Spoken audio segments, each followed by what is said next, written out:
Huge developments in the Ukraine-Russia conflict. So apparently, the death toll for Ukrainian drone that attacked Russia has risen to 3. Russia said it shot down a 337 Ukrainian drone overnight, marking the biggest drone assault in 3 years. Moscow region saw 91 drones destroyed, while the Kursk region faced 126 strikes. At least 3 people were killed, including 2 employees of the Moscow-based agribusiness Miratorg. Ukraine has not officially commented on the attack. It comes as Ukrainian officials meet U.S. counterparts in Saudi Arabia for talks on ending this war. So, big old drone attack from Ukraine. This is they're saying it's one of the biggest attacks in 3 years on Russia. Doesn't look like this war is slowing up in any form or matter. Look at that.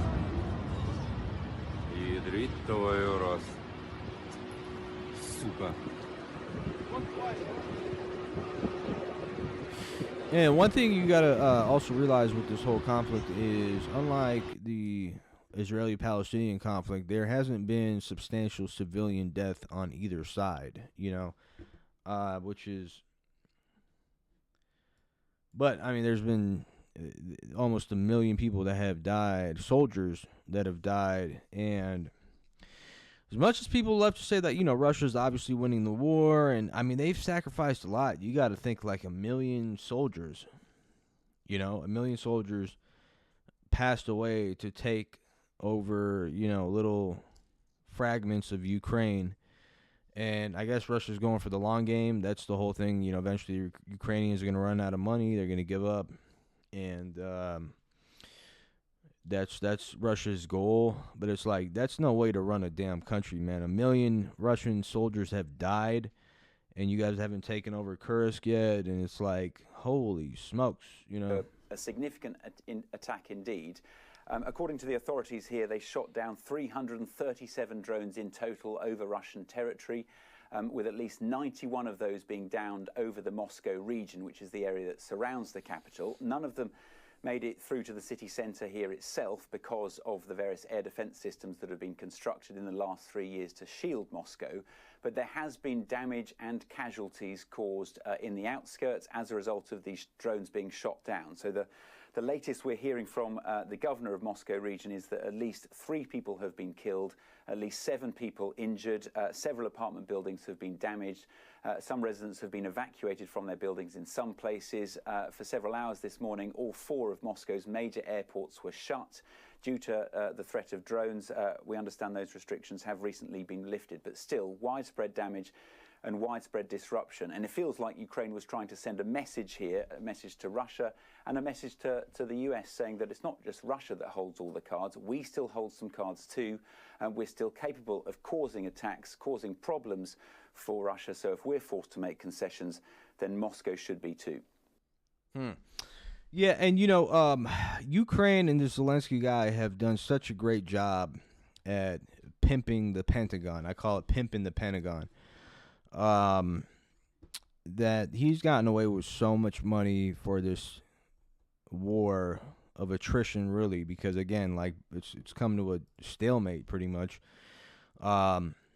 There's no gaining back the Ukrainian land that has been lost, which is very, it's not substantial, and there's no way Russia's really gonna take over the entirety of Ukraine, unless they've sacrificed over 1 million soldiers, and it's ridiculous. But check out this comment by Tim Burchett. He puts it in he calls it like it is, man. You got to call it like it is. The U.S. government was being pimped by Zelensky and whoever is behind him, whoever's controlling his ass. There's savings in there, and they're making cuts in different departments. But the Pentagon always gets their cut, and I don't like that. They're war pimps, and they have continuously raised. We've raised the amount of money we send them. They've had eight audits, and they have not. Not only have they not passed an audit, they have not completed an audit. They're very arrogant. And how did we punish them? The last NDAA. We gave them $8 billion new, and both parties do it. I did look into this. Part of the funding is a pay raise for some of the troops, and in the CR that you're going to see here and what that is. But can you?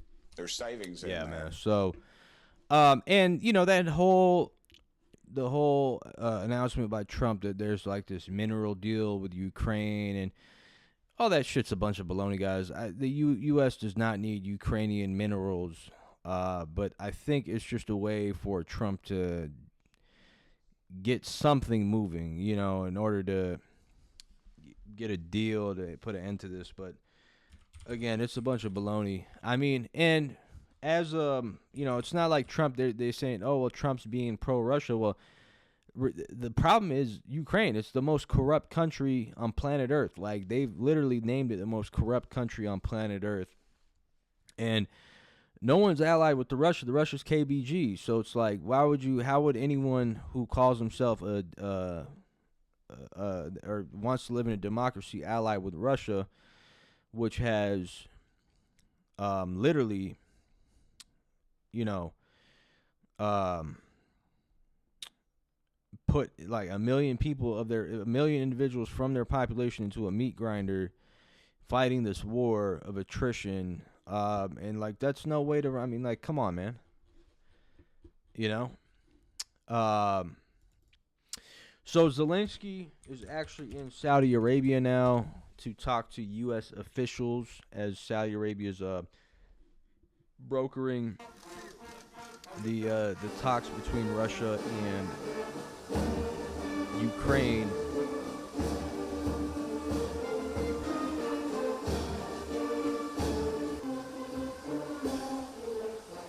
Ukraine making a U-turn and now wants to sit on the table and negotiate after he went to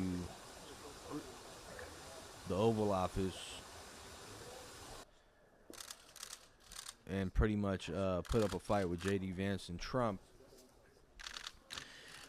But now he's turning the tide. He wants to negotiate.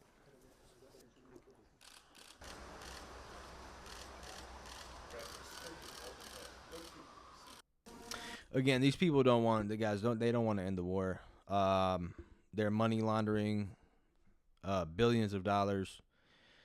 They are realizing that, you know, these elitists in the West are losing power, money.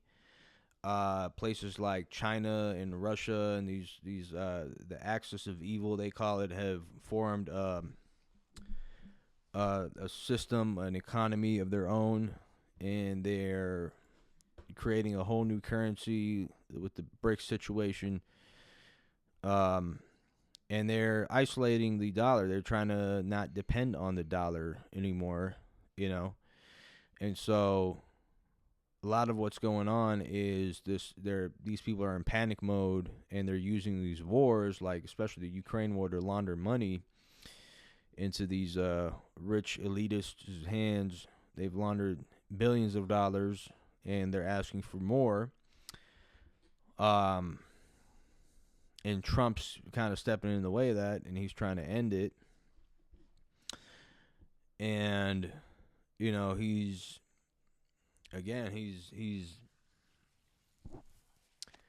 people are corrupt, you know, so they're going to do everything in their power to either work around Trump, possibly. They were trying to get rid of the guy, right? 2 assassination attempts. And so, these people are slowly losing power, and it's like they're in panic mode. That's why there's millions of people dying, and they don't care if it gets worse. You know, they don't care if it goes nuclear. These people are, you know, they're gambling with World War III, and they're gambling with the nuclear holocaust. They're gambling with our lives, you know, with millions of people's lives. And these sick motherfuckers could care less. You know, this guy's a puppeteer of the individuals who are behind this mess, right? Most corrupt country in the world, Ukraine, and our tax dollars are going straight to these people's pockets. Billions of dollars, and you have the American people suffering, can't even fucking afford car insurance. You know what I mean? So it's a joke, man. It's really a joke.